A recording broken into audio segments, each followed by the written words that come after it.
कराची में तेजी से बढ़ती हुई आबादी से जहां दीगर मसाइल पैदा हो रहे हैं, वहीं एक बड़ा मसला रिहाइश का भी है।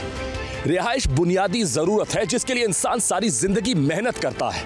लोग रिहाइश के लिए बहुत सारे पैसे खर्च करके किराए पर रहते हैं या फिर अपनी जमा पूंजी जोड़कर कोई प्लॉट या मकान खरीद लेते हैं। लेकिन अब कीमतें इस कदर बढ़ गई हैं कि कराची जैसे सनती शहर में रिहाइश का हुसूल भी मुश्किल से मुश्किलतर होता जा रहा है। इसका हल फ्लैट्स बनाकर निकाला गया था, मगर कम जगह पर रिहाइश के मसाइल को हल करने के बजाय गैस, पानी, बिजली और सीवरेज के मसाइल को कई गुना बढ़ा दिया है। शहर फैल रहा है और बिना किसी मंसूबाबंदी के फैल रहा है। उमूदी रिहाइश ने आबादियों को मसाइल का गढ़ बना दिया है और शहर को कंक्रीट का जंगल।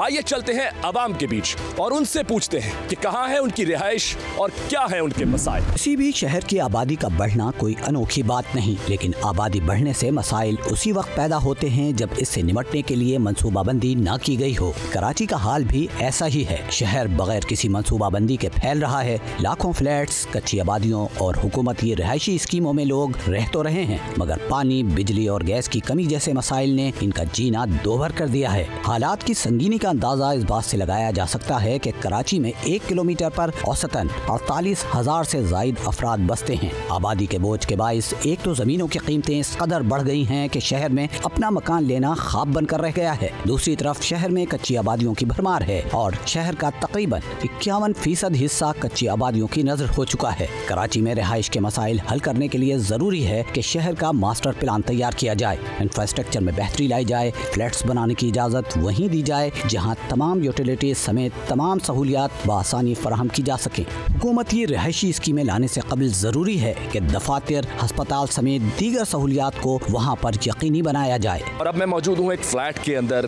फ्लैट की जो आबादी है, ज़ाहिर वो एक जगह पर बहुत सारे लोग रहते हैं और अब फ्लैट्स के जो है वो एक अपने मसाइल हैं। यहाँ पर सीवरेज का मसला होता है, पानी के मसाइल होते हैं, बिजली के हैं, गैस के हैं और बहुत सारे जो है सफाई सुथराई के मसाइल होते हैं। यहाँ पर लोग हैं, उनसे बात करेंगे, जानेंगे कि वो किस तरह ज़िंदगी गुजार रहे हैं, फ्लैट्स की ज़िंदगी को वो कैसे देखते हैं, अपने घर में जाने का यानी कि मकान में जाने का वो कोई शौक़ रखते हैं, कभी ख्याल आया है, उसके लिए कुछ कर रहे हैं। जो भी सारी बातें हैं लोगों से करेंगे। यहाँ पर कुछ लोग मौजूद हैं, उनके पास जाते हैं, उनसे बात करते हैं और जानते हैं कि वो किस तरह का रखते हैं और क्या यहाँ के मसाइल हैं और उसको वो कैसे देखते हैं। अस्सलाम वालेकुम। वालेकुम सलाम। सर क्या हाल है, कैसे हैं आप? ठीक है, अल्लाह का शुक्र जनाब। ये बताएं कि फ़्लैट की जो ज़िंदगी है वो कैसी ज़िंदगी है, उसको किस तरीके से देखते हैं? ज़िंदगी तो भी अजीब ही है ये फ्लैट की ज़िंदगी। बहरहाल इस अजीब ज़िंदगी में जीना भी है और जीने के लिए बहुत सारे लवाजमात भी चाहिए होते हैं। बेसिक नेसेसिटीज़ जो हैं वो हैं पानी, बिजली, गैस और फिर सैनिटेशन।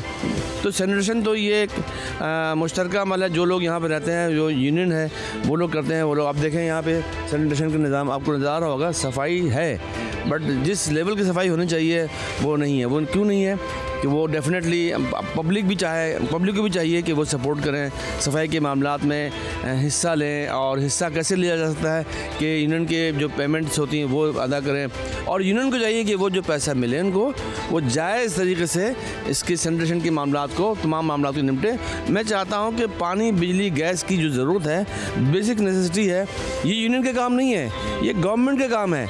गवर्नमेंट ने जब इतने बड़े प्रोजेक्ट के बनने के सिलसिले जब हो रहे थे तो क्या उन्होंने देखा नहीं था कि इतना बड़ा बजट है, इनको बिजली भी चाहिए, इनको पानी भी चाहिए, इनको गैस भी चाहिए।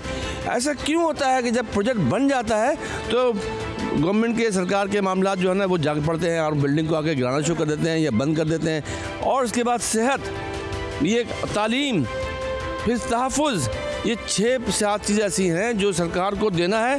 क्या ये सरकार वाले फैसला करें, क्या वो देने में कामयाब हैं, दे रहे हैं, लोगों को मुतमईन कर रहे हैं? पानी नहीं है। इस फ्लैट की जो सबसे बड़ी मुसीबत है वो पानी ही नहीं है। यहाँ पे 6-6 दिन, 8-8 दिन तक पानी नहीं दस्तयाब होता है। 10-10 दिन तक। आप ज़रा देखें ये कौन सा मौसम है, सर्दी का मौसम है, इसमें पानी दस्तयाब नहीं है। 8-8 दिन, 9-9 दिन तक पानी नहीं है। यूनियन वाले बेचारे चंदा कर करके थक जाते हैं। जब पानी की अमूमी तौर पे 1-2 दिन, बहुत से बहुत 3 दिन में पानी आ जाना चाहिए। क्या लोगों के पास यहाँ पे बड़े के बड़े टैंकर माफिया जो हैं वो पानी ला के फिर हमें बेचते हैं। वो पानी जो हमें मिलना चाहिए वो ला के हमें बेचते हैं। ठीक है, हमें पैसे देके वो पानी खरीदना पड़ता है। पहले तो मुझे बताएं फ्लैट्स की ज़िंदगी आपको कैसे लगती है और आपने ये ज़िंदगी कब चूज़ किया, यानी कि आप कितने अरसे से रह रहे हैं फ्लैट्स में? हमारी जो ज़िंदगी फ्लैटों में गुजरी है बचपन से लेके अब तक। ठीक है। पहले शहर के अंदर थे, फिर यहाँ पे बुक करवाया, ये देख के कि ज़रा खुला है, बड़े घर हैं, बड़ी जगह है, बड़ी फ्लैट है। शुरू में तो अल्हम्दुलिल्लाह बिल्कुल सही था। ठीक है। तो ये मामला जो है ना, ये अब जाके यहाँ आप देखें कि अभी थोड़ा बहुत ये कर रहे हैं, यूनियन वाले जो है ना मिलके ये काम को पाया तक पहुँचा रहा है। लेकिन बेसिकली जो मेन वजह है ना वो है शुरू से लेके अब तक पानी की मेन वजह जो है ना इस अपार्टमेंट के लिए बहुत ज़रूरी है। तकरीबन नहीं करते हुए यहाँ पे 800 फ्लैट हैं। उसके लिए एक पानी की लाइन दी हुई है गवर्नमेंट ने, और दूसरी पानी की लाइन के लिए कोई पुरसान हाल नहीं है। पहले यहाँ पे एक लाइन आती थी, लेकिन पड़ोस में नौमान वालों ने वो कब्जा करके ना अपनी तरफ खींच ली है, टायर फिश। तो मकान अल्हम्दुलिल्लाह हमारा है, अब इसको हम छोड़ के जा भी नहीं सकते, क्योंकि आप दूसरी जगह मूव करते हैं तो अब सरमाया चाहिए। तो अब इतने ज़्यादा फ्लैट्स हैं, अभी सिर्फ मैं अगर यहाँ की बात कर रहा हूँ तो आप बता रहे हैं इसको इतने 30-35 साल हो गए हैं, तो जाहिर सी बात है इसमें इतने मसाइल हो गए हैं, तो आगे ना जाने क्या क्या मसाइल फेस कर रहे होंगे लोग। यहाँ अगर पानी की एक लाइन है तो शायद पता नहीं आगे है नहीं है। तो अब इसके हवाले से आप क्या मैसेज देना चाहेंगे या कोई मुतालबा करना चाहेंगे हुकूमत से? क्योंकि अभी भी आप देखें तो रोज़ नए एड्स आ रहे होते हैं कि जी नई सी नई जगह पर फ्लैट्स बनते जा रहे हैं, अभी भी वही सिलसिला है। मुतालबा तो यही है कि आप लोग जब गैस प्रोवाइड नहीं कर सकते, बिजली आप नहीं दे सकते, तो इतनी ऊंची ऊंची इमारतें अभी जो बन रही हैं तैयार है, बल्कि उस साइड पे भी है, बैक साइड पे भी है, मदीना बिल्डिंग के पास भी है। अब वो कहाँ से आप पूरा करके देंगे? अब पानी का मसला है। आप ये देखें, आप हाल ही में ये तकरीबन मेरा ख्याल है कि चौथा हफ्ता चल रहा है, मुझे पानी नहीं मिला है, इस लाइन में पानी नहीं आया है। चौथा हफ्ता है ये हमारा। किस तरह टैंकर वगैरह डलवा रहे हैं? ये टैंकी वाला खड़ा हुआ है सामने, आप देखिए, और मैं गाड़ी में लेके आता हूँ, कैन भर के लेके आता हूँ, अपने हाथ से भर के लेके आता हूँ। क्यों? मेरे पास इतने पैसे नहीं है कैपेसिटी कि मैं रोज़ की टंकी डलवाऊँ। ये 1200 रुपये की टंकी डालता है और 2 दिन ही चलती, यानी कि 600 रुपये रोज़ कहाँ से लेके आऊँगा मैं? अब ये पानी की दूसरी लाइन जब तक नहीं आएगी, ये हमारा अपार्टमेंट ऐसे रहेगा। आप इस चीज़ का जिम्मेदार किसको समझ रहे हैं? क्योंकि अब तो फ्लैट्स भी महंगे होते चले जा रहे हैं, तो कीमतें जो बढ़ा रहे हैं, आप इसका जिम्मेदार किसको समझ रहे हैं? स्टेट एजेंट्स हैं? ये हुकूमत ही है। अब देखें, ये टैक्सेस वगैरह लगा दिए, कहाँ से कहाँ पहुँच गया। अब हमारी इनकम अगर 30,000 रुपये है, 40,000 रुपये अब आके हुई है, 60,000 रुपये का खर्चा है, 20,000 कहाँ से लेके आए? अब इस उम्र में मैं जाके क्या करूँगा, क्या कारोबार कर सकता हूँ? आप बताइए मुझे, क्या मैं नौकरी कर सकता हूँ? और गैस का है, गैस की सूरत भी ऐसी है कि 3 टाइम चली जाती है, 9 बजे के बाद तो गैस वैसे ही बंद कर देते हैं रात में। चलो भाई ठीक है, लिहाजा ये गवर्नमेंट को चाहिए कि कम अज़ कम हम ये जो जॉब करते हैं, जो रात दिन मेहनत करते हैं, कम अज़ कम इनकी पहुँच में जो चीज़ें। बताएं सबसे पहले कि आपको जो है वो फ्लैट लाइफ कैसी लगती है और आप कैसे देखते हैं जहाँ पर जो मसाइल आपको आते हैं, आप ज़ाहिर आप लोग रह रहे हैं, और जो मसाइल आप लोग फेस करते हैं, तो उससे कैसे जो है निकलते हैं मसाइल से? देखें, फ्लैट लाइफ तो मैं काफ़ी अर्से से शादी होकर फ्लैट्स में ही आई हूँ, लेकिन मुझे कोई ऐसी प्रॉब्लम नहीं थी। अब फ्लैट लाइफ मुश्किल होती चली जा रही है। अच्छा, बहुत मुश्किल होती चली जा रही है। देखें कि हम खाएंगे नहीं लेकिन बिल्स पे करेंगे। आज मुझे पानी नहीं मिल रहा लेकिन मैं टैक्स पे कर रही हूँ, ठीक है। मुझे बिजली नहीं मिल रही लेकिन मैं बिल मेरे पे हैं, चाहे वो बिजली वाले मैंने यूज़ नहीं भी किया, 70,000 का बिल भी है, मैंने पे किया है, ठीक है। उसके बाद सुई गैस, मुझे गैस नहीं मिल रही। मैं पागलों की तरह से सुबह से लेकर रात तक इस इंतज़ार में पानी आने वाला है, बिजली चली जाएगी, गैस चली जाएगी। हम अपने विजिटर्स को, मेहमानों को नहीं बुला सकते। आपको पता है हमारे यहाँ शाम को होती है, रात की दावत है, हम चाय नहीं दे सकते। सिलेंडर्स हैं, हम ख़रीदें, हर चीज़ हम ख़रीद के खर्च कर रहे हैं टैक्स देने के बाद भी। लेकिन आज मेरा बेटा मुझसे कह रहा है, मेरा एक बेटा है, उसने कहा मामा यहाँ से चलें। हमारा फ्यूचर ही अगर ये कह दे हमें खुद कि जी अब यहाँ से निकलना है, तो फिर हम कहाँ रह गए? क्या तो किस बुनियाद पे कहूँ कि बेटा पाकिस्तान तुम्हारा मुल्क है? मैं कैसे कहूँ? अब अपने सोच में, अपने उसमें सब हम तो सोच ही रहे थे, अब बच्चे इस चीज़ को सोच रहे हैं कि ना नहीं, अब ये जगह जो है ना अब रहने के काबिल नहीं रही। अब जो इश्यूज़ हो रहे हैं, जैसे आप बोले बिल पे करने के बाद भी मैडम बता रही हैं कि लाइट के इश्यूज़ आ रहे हैं, तो हम लोग इस चीज़ को सोच रहे हैं। कल ही हम बात कर रहे थे और मूव की, हमने काफ़ी जगहें देखी हैं कि हम यहाँ से जाएंगे, क्या करें। लेकिन वो बात है ना भाई कि हम फ्लैट लाइफ से घर की लाइफ में कहाँ मूव हों? अगर आप लाखों का सोचते हैं तो करोड़ों पे चली गई हैं चीज़ें। यहाँ तो हम खा नहीं सकते, बच्चों की फीस देना। बुनियादी वजह यह है कि इस शहर को जो है बाकायदा मुनज़्ज़म तरीके से नहीं बसाया गया। बेहंगम तरीके से ये शहर फैलता चला जा रहा है। बाकायदा ना इसका कोई मास्टर प्लान है और ना ही कोई मनसूबबंदी की गई है, जिसकी वजह से सूरत हाल इंतहाई गंभीर होती जा रही है। और जो कम आमदनी वाले अफराद हैं वो अपना सर छुपाने के लिए जो है वो मुख्तलिफ जो है सोसाइटियों के चक्कर में आते हैं, मुख्तलिफ उनके चक्करों में आते हैं जो ठेकेदारों के और इनके जो पोर्शन बना के बेच रहे हैं, उसमें वो अपनी जमा पूंजी भी गंवा रहे हैं। और मैं आपको बताऊं कि इस कराची शहर का माजी में जो बरतानवी दौर था उसमें इस शहर की तरक्की की गई थी, उसमें मास्टर प्लान बना था। उसके बाद पाकिस्तान बनने के बाद ही मास्टर प्लान बनाया गया इसका। मगर अफसोस के साथ कहना पड़ता है कि गुज़िश्ता 50 सालों के दौरान इस शहर को मुसलसल तबाही की तरफ जा रहा है। अब तो सूरत हाल इंतहाई ख़राब हो चुकी है कि जो शहर की मनसूबबंदी के तहत यहाँ जो एग्रीकल्चर लैंड छोड़ी गई थी, जो यहाँ पोल्ट्री लैंड छोड़ी गई थी, उसको भी जो है ख़त्म कर दिया गया है। उसके ऊपर भी सोसाइटियाँ, उसके ऊपर भी FL साइट बनाए जा रहे हैं। अब आप बताएं, माजी में शहर में न सिर्फ पानी का तो मसला है ही, बिजली का मसला तो इस शहर का है, अब इस शहर का मसला खुराक का मसला भी खड़ा हो जाएगा। क्योंकि अब शहर में जो देहाती इलाके थे, गिडाप वगैरह, जहाँ पर बाकायदा एग्रीकल्चर होती थी, जहाँ पर फार्मिंग की जाती थी, वहाँ से की ज़मीनों के ऊपर भी जो है वो सोसाइटियाँ बनती जा रही हैं, उसको बेचे चले जा रहे हैं। मगर ये कि हमने क्या किया, हमने कोई नहीं बना सके। आज भी आप देख लें कि जो पुराने कराची का इंफ्रास्ट्रक्चर है उसी पे शहर चल रहा है। जो बरतानवी दौर का आबी निज़ाम था उसी से लिंक करके आपने जो है अपने पानी के जो है इंफ्रास्ट्रक्चर खड़ा किया हुआ है। तो हमने कोई काम ही नहीं किया। सिर्फ ये है कि जो पैसे आ रहे हैं, जो हम कर्जे ले रहे हैं, कभी वर्ल्ड बैंक से ले रहे हैं, कभी कहीं से ले रहे हैं, वो हम सिर्फ ठिकाने लगा रहे हैं। हम अपनी जेबें भर रहे हैं, अपना पेट भर रहे हैं। इस शहर की तरफ कोई तवज्जो नहीं है, इस शहर की बेहतरी के लिए कोई काम नहीं किया जा रहा।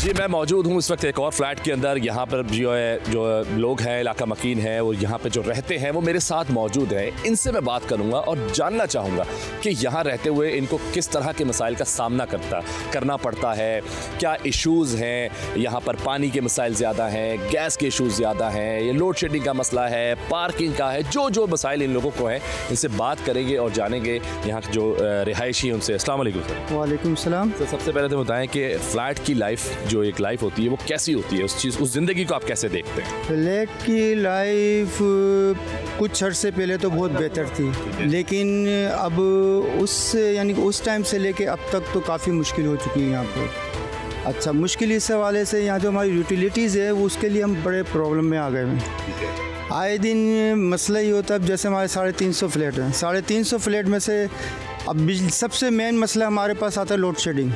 ठीक है। लोड शेडिंग के हवाले से हमारे पास आए दिन इतने मसले हैं, जब से हमारा बिल्कुल सामने इलेक्ट्रिक, बिल्कुल फ्लैटों के सामने इलेक्ट्रिक है, उसके बावजूद हमारी बिजली की इतनी लोड शेडिंग की जाती है। और फिर उसके ऊपर हमको किया जाता है कि आपके ऊपर 1.5 करोड़ के ड्यूज़ हैं, आपके पास ये है। कुछ समझ में नहीं आती इनकी बात हमारी कि 56 रुपये पर यूनिट है और लोड शेडिंग फिर है। सब कुछ अदा कर रहे हैं, सब कुछ कर रहे हैं, उसके बावजूद ही हमारा यानी कि एक मुकद्दर सा बन गया है कि बस आपको हमने किसी तरह से चैन से जीने नहीं देना। अच्छा, उसके अलावा जो मसले मसाइल हैं, बहुत ज़्यादा मसले मसाइल होते हैं। आप जैसे पानी की तरसील का मसला है, यहाँ पर पानी की तरसील कुछ यानी कि कुछ भी समझ में नहीं आई। अब माशाल्लाह 350 फ्लैट, उसके अंदर पानी की तरसील, पानी हमको यही जी हम इतने क्यूबिक देंगे, हम इतने, चलो जी पहले तो डिफ़ॉल्टर थे लोग, पानी के हवाले से पानी के बिल नहीं देते थे। अब तो यहाँ पर 75% लोग पानी के बिल यानी कि जिनके वाजिबात अदा हो रहे हैं, और उसके बावजूद बहुत से तो उसके किस्तें की यानी कि इंस्टॉलमेंट की सूरत के अंदर दे रहे हैं, लेकिन दे रहे हैं, फिर हमको किस चीज़ की जो यहाँ पर सज़ा दी जा रही है। 35 40 साल से एक ही गवर्नमेंट चलती चली आ रही है सुपरवाइज। फिर हमारे लिए मसले मसाइल कुछ करते ही नहीं है। कुछ हो तो कुछ हो ना। अब पानी के हवाले से कहीं कोई डैम, कहीं कुछ यानी कि बस पानी हब में डैम में आ गया तो मिल जाएगा, करली झील से आ रहा है मिल। यार ये क्या है सब? फ्लैट की लाइफ है, ठीक है ना, और आप एक जो नॉर्मल घर हैं, मकानात हैं, सोसाइटीज़ हैं, इनको आप कैसे देखते हैं, कैसे कंपेयर करेंगे इन चीज़ों को? क्या क्या आपको नज़र आते हैं फ़र्क वहाँ जो सोसाइटीज़ हैं, बाउंड्री वॉल्स हैं, या नॉर्मल और जो मकानात लेते हैं लोग, और दूसरा के फ्लैट सिस्टम? फ्लैट सिस्टम में एक तो सिक्योरिटी के लिहाज से ज़्यादा बेहतर होता है, ठीक है, कि अपना उसके अंदर ज़्यादा मिलकर लोग ज़्यादा रहते हैं। ठीक है। घरों के अंदर या बेंगलोर के अंदर जो है ना, आदमी बराबर वाले का नहीं मालूम बराबर में कौन रहता है। यहाँ पर एक फैमिली की तरह रहते हैं हम लोग सारे मिलकर। मेजर जो मसला इस वक्त हमें चल रहा है ना, वो पानी का और बिजली का चल रहा है। अच्छा, ओवरऑल ये जो प्रॉब्लम है पानी की और बिजली की, ये बेसिकली कराची में आप किसी भी जगह चले जाए तो लोग इन दो चीज़ों की तो कंप्लेन लाजमी करते हैं। तो आप कैसे निपटते हैं? बिल्कुल है। हमारे पास यहाँ पर हम लोग पानी जिस वक्त आता है गवर्नमेंट का, उस वक्त हम लोग बोतल से पहले चेक करते हैं, उसमें से पहले गटर का पानी निकलता है। अच्छा, सही है। अब हम उसको बहुत बार चेक करवा चुके हैं, वो बाकायदा गटर का सीवरेज का पानी है। आधा 1 घंटा चलने के बाद हम उस पानी को पहले ज़ाया करते हैं और फिर जब चेक करते हैं कि पानी कुछ बेहतर हुआ, क्योंकि लाइनें इनकी जगह जगह से डैमेज हैं, जिसके अंदर सीवरेज का पानी अंदर शामिल हो रहा है। सीवरेज का पानी अंदर शामिल हो रहा है और वही सीवरेज का पानी हम लोग पी रहे हैं। यहाँ पर बाहर जितने भी अपना बोतल फिल्टर वाले बने हुए हैं, वो लोग इसी पानी को यूज़ करके दोबारा साफ़ करके हमें दे रहे हैं, बेच रहे हैं। सही है, वो फिल्टर करके दे रहे हैं। अभी आप ये देखें 80s के अंदर कोई आदमी भी पानी की बोतल का सवाल ही पैदा नहीं होता था। अब कोई घर ऐसा नहीं है जो इससे बचाओ। हर घर के अंदर 2000 रुपये 3000 रुपये जो है वो पानी की मद में बंधा हुआ है। जबकि ये गवर्नमेंट की खालिस्तान जिम्मेदारी है कि लोगों को पानी, साफ पानी मुहैया करे। ये किस चीज़ के टैक्स लेते हैं? इसी चीज़ के टैक्स लेते हैं कि आपको कम से कम 3 फैसिलिटीज़ तो दें, मगर ये उन तीनों में से कौन सी फैसिलिटी हमें दे रहे हैं? के इलेक्ट्रिक के नाम पर भी अभी जो हो रहा है, 1200 फ्लैट्स हैं हारून रॉयल सिटी में, उसके अंदर से तकरीबन 100 लोग डिफ़ॉल्टर हैं। 1200 में से 100 लोग डिफ़ॉल्टर हैं। उसका खमियाजा पूरा हारून 1200 लोग भुगत रहे हैं, 1100 लोग भुगत रहे हैं। आपको जिसकी लाइट काटनी है उसकी लाइट काट दें, बाकी लोगों को तो लाइट दें। लेकिन वो सबकी एक साथ जाती है। सबको बंद कर दिया है। अभी हमें लोड शेडिंग पे डाल दिया है और हर 1.5 घंटे के बाद 1.5 घंटे की लोड शेडिंग है और अपना ऐसा 4 दफ़ा हो रहा है। इसके लिए क्या कर रहे हैं? इस मसाइल से निपटने के लिए इलाका मकीन क्या कर रहे हैं? यहाँ के रिहायशी लोगों ने क्या सोचा? यूनियन ने मामले के अंदर पहले मीटिंग हो चुकी है, कुछ लोगों ने ड्यूज़ क्लियर कर दिए हैं। अब एक कोई शेड्यूल बना दें, उन लोगों को जिनको डिस्कनेक्ट कर रहे हैं उनको आके वापस चेक करें ना कि उनकी लाइट कैसे खुली। खुलते भी इनके अपने बंदे हैं। बाहर जितनी भी जगहों पर इन्होंने कुंडे दिए हुए हैं, जिनको फ्राइज़ वालों को और इनको 3-3 किलोवाट 4-4 किलोवाट की चीज़ें इस्तेमाल हो रही हैं। एक घर के अंदर 100 यूनिट से ऊपर बिल आता है, सही है, 15,000 रुपये 18,000 रुपये का बिल दे रहे हैं। कोई घर ऐसा नहीं है। अभी भी ये 1200 जो इन्होंने अपना बिजली, क्या पता इनके पास बिजली है नहीं लोगों को देने के लिए, इस वजह से बिजली दे नहीं रहे। मैं आपके प्रोजेक्ट की बात करूंगा जहां पर आपकी रिहाइश है। आपको इसका फ्यूचर क्या लगता है, क्या नज़र आ रहा है? मुझे नहीं लगता कि ये आगे 10-15 साल से ज़्यादा यहाँ पर कोई बिल्डिंग बाकी रहे, क्योंकि अमूमन तौर पे ये पीछे अपना फ्लैट्स हैं उनके अंदर छज्जे गिर गए। वजह क्या है कि जब मीठा पानी नहीं आएगा लोग बोरिंग करवाएंगे और नमकीन पानी से लोगों की बिल्डिंगें गल रही हैं। अंदर जो लोहे के पाइप्स हैं, अपना पुरानी पाइपिंग हुई हुई है, वो सब गल रही है। सही है। बिल्डर जिस वक्त अपना पाइपिंग वगैरह करते हैं उस वक्त तो वो प्रेशर डाल के चेक करते नहीं है कि जी इसके अंदर पानी जो है वो सही है या नहीं है, कहीं से लीकेज है। वो करा कर जब नया को बंदा रिहायशी आता है, पानी खोलता है तो पता लगता है जी यहाँ पर सीपेज आ गई, यहाँ पर सीपेज आ गई। वो सारी सीपेज जो है वो बिल्डिंग को गला देती है। लोहा यहाँ पर बाज़ जगहों पे तो लोहा ऐसा हो चुका है कि आप उसको हाथ से पकड़ के तोड़ें तो टूट जाता है। फ्लैट कराची में जितने भी आबाद हो रहे हैं, दूसरा ये समंदरी पानी है, यहाँ पर लोहा वैसे ही गल जाता है और आबो हवा ही ऐसी है। ऊपर से ये सारी चीज़ें भी बीच में शामिल होकर उस बिल्डिंग की मियादी 25 से 30 साल रह जाती है। 99 साल की लीज को क्या करेंगे कि वहाँ पर बिल्डिंग रहेगी नहीं। जब रहेगी नहीं बिल्डिंग तो ज़्यादातर आप देखेंगे जितने भी नए डेवलप इलाके बन रहे हैं जिनमें फ्लैट्स की आबादियाँ, ये लोग अभी तो ये अल्लाह का शुक्र है कि 5 मंजिला 6 मंजिला हैं। बाद इलाकों में तो 19-19 मंजिला कर दी हैं, जिनको बाद में डिमोलिश करने के लिए कोई निज़ाम मौजूद नहीं है यहाँ पर कि उस बिल्डिंग को अकेले को अगर तोड़ा जाएगा तो आस पड़ोस के जो हालात हैं वो क्या होंगे, किस तरीके से। फायर ब्रिगेड आने की जगह नहीं है। 2 कमरों के, 3 कमरों के, 4 कमरों के फ्लैट के अंदर आदमी बड़ी मुश्किल से इस वक्त गुजारा कर रहा है और हैंड टू माउथ हुआ है। उसके बावजूद जो है ना उसको हर तरीके से दबाया जा रहा है। सर क्या लगता है आपको, आपकी कोई सजेशन या कोई मुतालबा ऐसा इस निज़ाम को ठीक करते हुए, कुछ ऐसी कोई चीज़ नज़र आती है कि कैसे ठीक हो सकता है ये? गवर्नमेंट नहीं करेगी, अपने इदारों को सही नहीं करेगी, बीच में से रिश्वत ख़त्म नहीं करेगी अपने इदारों में से, जब तक ये निज़ाम सीधा नहीं हो सकता। ऊपर से सही करना पड़ेगा। आप नीचे वाली साइड पर लोगों को जितना दबाते जा रहे हैं ये एक लावा बनकर बाहर आएगा। अपार्टमेंट में रहते हुए आप जैसे यहाँ रह रहे हैं, आप रिहाइश पजीर हैं, तो यहाँ रहते हुए आपको किन मुश्किलात का सामना करना पड़ता है ज़्यादा तौर पर? गैस है, बिजली है, पानी है। देखिए ये तो एक ओवरऑल एक बड़ा मसला बन गया है, पूरे कराची के लिए बन गया, ओवरऑल पाकिस्तान के लिए बनता जा रहा है। मसला बन गया क्योंकि जो ना अब पहले तो गैस कभी जाती भी नहीं थी, अब तो गैस का भी जो ना कोई टाइमिंग नहीं है, कोई वो नहीं, किसी टाइम भी जो ना मुंह उठा के बंद कर देते हैं, किसी टाइम भी जो ना वो कर देते हैं। अब बंदा खाना वगैरह जो ना चूल्हे के ऊपर रखा हुआ, गैस नहीं आ रही है जी, क्या करेंगे क्या नहीं।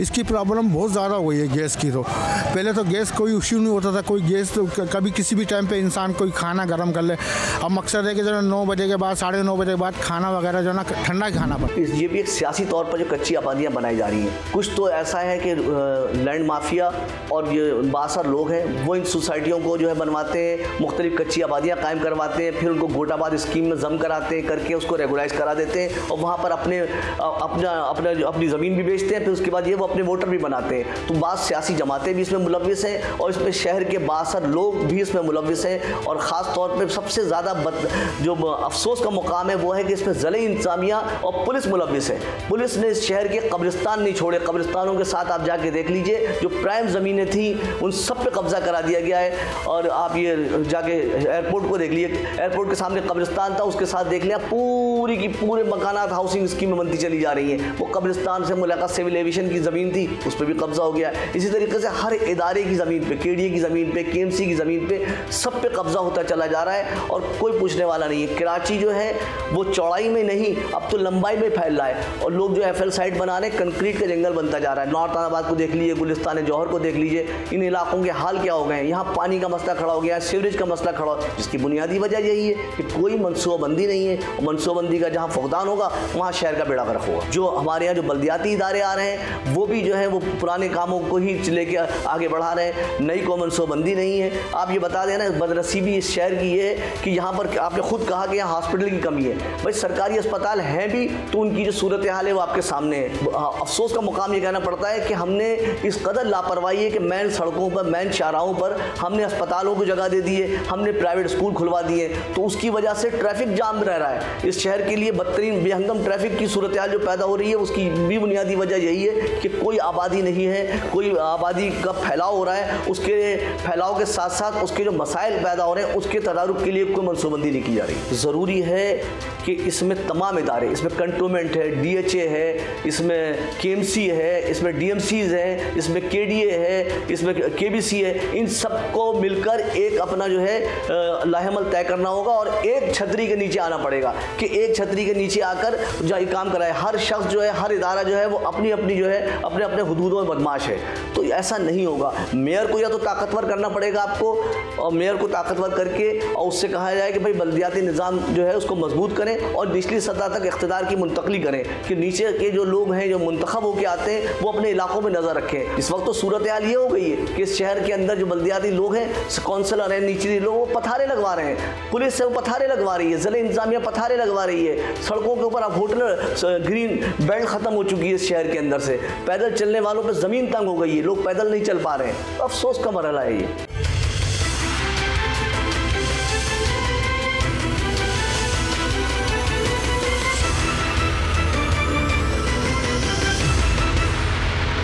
मेरे साथ मौजूद हैं ऑल कराची रियल्टर्स एसोसिएशन के प्रेसिडेंट मिस्टर रहमान। हमारे पास कुछ सवालात हैं इनके लिए, जैसे कि कराची की आबादी जो है वो बढ़ती चली जा रही है, मसाइल बढ़ते चले जा रहे हैं, अब कराची जो है वो कहाँ जाकर रुकेगा, कराची की आबादी का फ्यूचर क्या है, कराची की ज़मीनों की कीमतें बढ़ती चली जा रही हैं, लोग अपने मकानात नहीं बना पा रहे, फ्लैट सिस्टम ज़्यादा से ज़्यादा जो है बढ़ता चला जा रहा है और जो पहले के फ्लैट सिस्टम थे उनमें बहुत सारे मसाइल बढ़ गए हैं। तो ये तमाम जो सवालात हैं इनके जवाब मिस्टर रहमान के पास मौजूद होंगे, यकीनन उनसे जानते हैं इन सवालात के जवाब। अस्सलाम वालेकुम सर। वालेकुम सलाम। बहुत शुक्रिया टाइम देने का। सर सबसे पहले तो ये बताएं कि क्या इस बात में कितनी सदाकत है कि कराची जो है वो बग़ैर किसी मनसूबाबंदी के, बग़ैर किसी प्लानिंग के बढ़ता जा रहा है? बिस्मिल्लाहिर्रहमानिर्रहीम। बड़ा वैलिड क्वेश्चन है आपका कि इस वक्त जो है कराची का इंफ्रास्ट्रक्चर तकरीबन तबाह हो चुका है और बग़ैर प्लानिंग के आबादीज़ बन रही हैं। उसकी जो बेसिक वजह एक तो पोर्शंस जो हैं इलीगल और इसके साथ साथ कच्ची आबादी है। ठीक है। और जैसे कि कोई भी कराची डेवलपमेंट अथॉरिटी या कोई भी अथॉरिटी कोई स्कीम अनाउंस करती है, तो एक स्कीम अगर उन्होंने 1000 फैमिलीज़ के लिए अनाउंस की है, वहाँ पर 1000 घर बनने चाहिए, तो हुआ क्या कि वहाँ पर इल्लीगल तौर के ऊपर पोर्शंस और गैर कानूनी तामीरात हुई। ठीक है। उन गैर कानूनी तामीरात की वजह से जो एक जगह एक फैमिली के लिए थी, वहाँ पर 5 फैमिली बस गई। उन 5 फैमिलीज़ के आने की वजह से सारा इंफ्रास्ट्रक्चर डिस्टर्ब हुआ, जिसमें पार्किंग के मसाइल पैदा हुए। इसके साथ साथ जो सेवरेज लाइनें थी वो लाजमी बात है इतनी बड़ी आबादी का फ्लो बर्दाश्त नहीं कर सकती थी। और फिर दीगर इसी तरह गैस के मसाइल आए, बिजली की जो थी वो मसाइल आए, यानी कि हर किस्म के मसाइल वहाँ इकट्ठे हुए। और दूसरी जो बेसिक वजह है वो है कच्ची आबादीज़ का क़याम। मेरा ख्याल है दुनिया में शायद वाहिद ये मेगा सिटी है जहाँ पर 50% के करीब आबादी कच्ची आबादीज़ में मुकीम है। अच्छा। और मेरा ख्याल है एशिया की सबसे बड़ी कच्ची आबादी औरंगी टाउन, शायद आपने सुना हो, बिल्कुल, वो भी यहाँ पर कराची में मौजूद है। तो कच्ची आबादीज़ में जो है ना वो किसी किस्म का इंफ्रास्ट्रक्चर गवर्नमेंट की तरफ से फराहम नहीं किया जाता। वहाँ पर जिसका जहाँ दिल करता है वहाँ पर घर की तामीर कर देता है, ना वहाँ पर कोई रोड्स का इंफ्रास्ट्रक्चर है, ना सीवरेज का इंफ्रास्ट्रक्चर है। यानी कि तो देखें, इसके लिए अगर मैं मिसाल दूंगा, बम्बई की इंडिया में भी कच्ची आबादी थी, लेकिन उन्होंने जो मेयर थे उनके साथ मिल के, फिर जो गवर्नमेंट थी उनके साथ मिल के उन्होंने प्लानिंग की। इन कच्ची आबादीज़ की जगह उन्होंने बिल्डर्स डेवलपर्स के साथ मिल के फिर गवर्नमेंट की तरफ से फिनांस किया गया और वहाँ पर हाई राइज बिल्डिंग्स बनाई और आहिस्ता आहिस्ता 1 बाय 1 कच्ची आबादीज़ ख़त्म की गई। ठीक है। तो लेकिन बदकिस्मती से कराची में इस चीज़ के ऐलानात तो होते रहे। अभी भी रिसेंटली जो मेयर कराची उन्होंने ऐलान किया कि जी हम कच्ची आबादीज़ को ख़त्म करना चाहते हैं, लेकिन कोई प्लानिंग नहीं है। लाजमी बात है, जब आप कच्ची आबादीज़ को ख़त्म करेंगे तो आपको फ़ंड्स देने पड़ेंगे। फ़ंड्स देने के बाद जो फिर वहाँ पर तामीरात होंगी उसके लिए बिल्डर्स डेवलपर्स को ऑन बोर्ड लिया जाएगा और उसके बाद फिर ये काम स्टार्ट होगा और वहाँ पर बेसिक नेसेसिटीज़ दी जाएंगी, लेकिन उस तरफ कोई काम होने नहीं जा रहा जो चीज़ें नज़र आ रही हैं। तो यही वजह है कि कराची की जो हालत है, उसके साथ साथ फिर हमारी गवर्नमेंट है जो भी मंसूबा अनाउंस करती है उसको इतनी डिलेइंग टैक्टिक्स करती है कि लोग तंग आ जाते हैं। इसकी मिसाल जो ये मेट्रो बन रही है, जी जी, आपने यूनिवर्सिटी रोड देखा होगा या दीगर रोड्स देखे होंगे, वो सालों से ये मंसूबा का आगाज़ तो बहुत जल्दी कर दिया जाता है, लेकिन उनको पाया तकमील तक नहीं पहुँचा जाता। तो वही वजह है कि उस वजह से भी जो है ना ये चीज़ें सामने आ रही हैं। और मैं इसमें सबसे ज़्यादा जो कसूरवार करूँगा जिस अदारे को, वो है एक तो कराची डेवलपमेंट अथॉरिटी और दूसरी जो है वो सिंध बिल्डिंग कंट्रोल अथॉरिटी, जो कि इन चीज़ों को मॉनिटर करती है, क्योंकि बिल्डिंग्स की जो भी नक्शाजात पास होते हैं उसका जो मैप अप्रूवल का इदारा है वो सिंध बिल्डिंग कंट्रोल अथॉरिटी ही है। अच्छा, उसकी तरफ से कोई उनको अव्वल तो उनके पास फोर्स इतनी नहीं है, यानी कि कोई भी इलीगल कंस्ट्रक्शन ख़त्म करने के लिए कोई अगर वो एक्शन करना चाहें तो उनके पास अफरादी क़ुव्वत की कमी है। दूसरा फिर करप्ट माफिया, यानी कि आपको पता है जो रिश्वत का बाज़ार गर्म है, इतने पैसे वहाँ पर रिश्वत के लिए जाते हैं और जो गैर कानूनी तामीरात हैं उसको फैसिलिटेट किया जाता है। और ये जो सिस्टम है ये ख़त्म ही नहीं हो रहा कराची में, जो कि हमारे लिए एक लम्हा फ़िक्री है। इसके बाद कराची डेवलपमेंट अथॉरिटी की मॉनिटरिंग नहीं है और जो दीगर फिर नई डेवलपमेंट अथॉरिटीज़ का क़याम अमल में लाया गया, जिसमें MDA थी, Malik development authority, Lyari development authority, उनका भी क़याम अमल में लाया गया। लेकिन बदकिस्मती से उन्होंने जो स्कीम अनाउंस की वहाँ पर इन्होंने बेसिक इंफ्रास्ट्रक्चर ही नहीं दिया। यानी कि अगर कराची शहर अगर मुकम्मल हो चुका है, जो पुराने एरियाज़ थे, अब MDA ने नए एरियाज़ अनाउंस किए, हॉक्सवे की स्कीम अनाउंस की, मलिक डेवलपमेंट अथॉरिटी की स्कीम अनाउंस की या दीगर स्कीम अनाउंस की, लेकिन जो ये गवर्नमेंट के इदारे थे इन्होंने वहाँ पर बेसिक नेसेसिटीज़ फराहम नहीं की, ना पानी, ना बिजली, ना गैस, ना रोड का इंफ्रास्ट्रक्चर। इसलिए आबादी का फ्लो वहाँ नहीं जा सका और वो अभी वो जंगल की तरह खुले मैदान है और सारा वो शहर के सेंट्रल में में आ गया, ईस्ट में, सेंट्रल में, जहाँ पर ऑलरेडी जो इलाके थे वहाँ पर पोर्शंस की सूरत में या दीगर इलीगल तमीरात की सूरत में सारा बहुत शहर में जो है ना वो आ चुका है। और ये जो है बेसिक वजह है। इसके लिए गवर्नमेंट को मेरी नज़र में एक भरपूर प्लानिंग करनी पड़ेगी, क्योंकि ये वो शहर है जो पाकिस्तान के रेवेन्यू में 65% जनरेट करता है और इसके साथ साथ पाकिस्तान की इकॉनमी इस शहर के साथ मुंसलिक है। तो जो शहर आपकी पूरे पाकिस्तान की इकॉनमी चला रहा है तो उसके साथ ये जुल्म नाकाबिले बर्दाश्त भी है। और हम लोग तो एज ए शहरी शर्म महसूस करते हैं कि यार हम किस गंदगी में रह रहे हैं, किस जगह पे रह रहे हैं। तो ये एक सवालिया निशान है सबके लिए, वफाकी गवर्नमेंट के लिए भी और सूबाई गवर्नमेंट के लिए भी। अच्छा सर, ये देखें कि एक चीज़ जैसे अब आपने मुझे बताया कि रिश्वत खिलानी पड़ती है, बहुत सारी चीज़ें करनी पड़ती हैं। मैं एक आम आदमी, मैं अगर अपने घर बनाने की बात करता हूँ, अगर मुझे कई जगहों पर जाकर भी अगर ये पैसे देने पड़ रहे हैं तो ऑलरेडी मुझे वो घर या वो ज़मीन पहले ही महंगी मिल गई, ठीक है। उसके बाद या फिर अगर मैं कोई बना बनाया घर ख़रीदने की तरफ जाता हूँ तो वो आपको पता है कि एजेंट्स जो होते हैं, खासतौर पर स्टेट एजेंट्स जो हैं, वो कमीशन खेलने के चक्कर में भी काफ़ी जो है वो ज़मीन को महंगी कर देते हैं। फ्लैट है, घर है, जो भी है।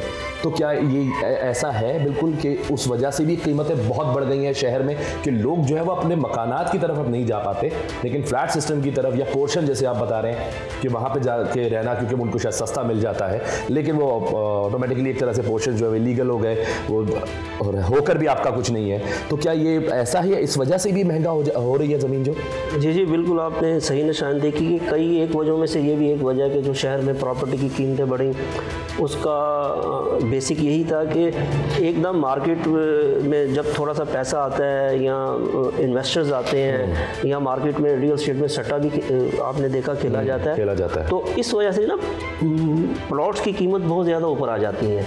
जब प्लॉट्स की कीमत ऊपर आ जाती है तो फिर उसके बाद अभी आपने देखा डॉलर की फ्लक्सेशन हुई, पाकिस्तान की इकॉनमी में मुश्किलात आई, तो उसकी वजह से जो थी वो कंस्ट्रक्शन कॉस्ट बहुत महंगी हुई। यानी कि जो हम कंस्ट्रक्शन कॉस्ट पहले 3,000 रुपये स्क्वायर फीट पे करते थे, अब 5,000-6,000 रुपये स्क्वायर फीट के ऊपर वो कंस्ट्रक्शन कॉस्ट आ चुकी है। तो वो हर आदमी अफोर्ड नहीं कर सकता महंगाई की वजह से, तो वो अब शॉर्टकट ढूंढता है। शॉर्टकट उसमें क्या है कि वो फिर लाजमी बात है पोर्शन की तरफ आता है, यहाँ इलीगल कंस्ट्रक्शन की तरफ आता है। और वैसे तो देखें जो फ्लैट का आपको इशू किया, जो फ्लैट्स कमर्शियल जगहों पे बनते हैं उसको तो गवर्नमेंट अब फैसिलिटेट भी करती है, क्योंकि गवर्नमेंट की अब प्लानिंग ये है कि हाई राइज की तरफ आया जाए, वर्टिकल की तरफ आया जाए और शहर का फैलाव कम किया जाए, क्योंकि सैकड़ों किलोमीटर्स के ऊपर शहर जा चुका है। और इसको आपको पता है इस सारे इंफ्रास्ट्रक्चर को कायम करना भी गवर्नमेंट के लिए मुश्किल है, क्योंकि हमारे पास इतने फंड्स भी अवेलेबल नहीं है। तो अब गवर्नमेंट की प्लानिंग यही है कि इसको वर्टिकल की लेकर आया जाए। तो फ्लैट्स मैं उनकी बात कर रहा हूँ जो लीगल हैं, जो कमर्शियल पर बनते हैं, क्योंकि कोई भी सोसाइटी अनाउंस की जाती है तो उसमें 5% रेशो है कमर्शियल का, बाकी 95% जो है उसमें कुछ एमिनिटीज़ को रेशो दी जाती है और बाकी जो है वो रेजिडेंशियल के लिए अपना प्लॉट्स दिए जाते हैं। तो अब इस रेशो को भी बढ़ाने की ज़रूरत है। इसमें कम से कम आप 10 to 15% कमर्शियल की इजाज़त दें हर सोसाइटी जो भी अनाउंस हो, ताकि वर्टिकल जो है हम कंस्ट्रक्शन की तरफ जाएं। और जो बोझ आपने कहा कि कीमतें जो बढ़ रही हैं तो उसमें भी कमी आएगी, क्योंकि फ्लैट आपको पता है 50 लाख में भी मिल जाता है, 1 करोड़ में भी मिल जाता है, फिर महंगे भी हैं। लेकिन ये है कि घर की निस्बत फिर लोगों को आसानी होगी लेने में। और कीमतें जो बढ़ रही हैं वो भी एक क्वेश्चन है कि लोग जो सट्टा खेलते हैं उनको भी मैं कहूँगा कि खुदारा ये काम ना करें, ये लोगों के साथ जुल्म है। क्योंकि इसकी तरफ से गवर्नमेंट को भी मॉनिटरिंग करनी चाहिए कि खाली प्लॉट्स हैं। अब आप हाईवे पे चले जाएं तो मीलों तक सोसाइटीज़ काटती गई, अब वहाँ पर अभी इंफ्रास्ट्रक्चर भी नहीं है, लेकिन प्लॉट्स की कीमतें आप सुने तो इतनी महंगी हैं कि आइंदा 100 साल तक भी वहाँ आबादी नहीं होगी। तो ये सारा सट्टा माफिया काम करता है। तो इस रुझान को भी कम करने की ज़रूरत है।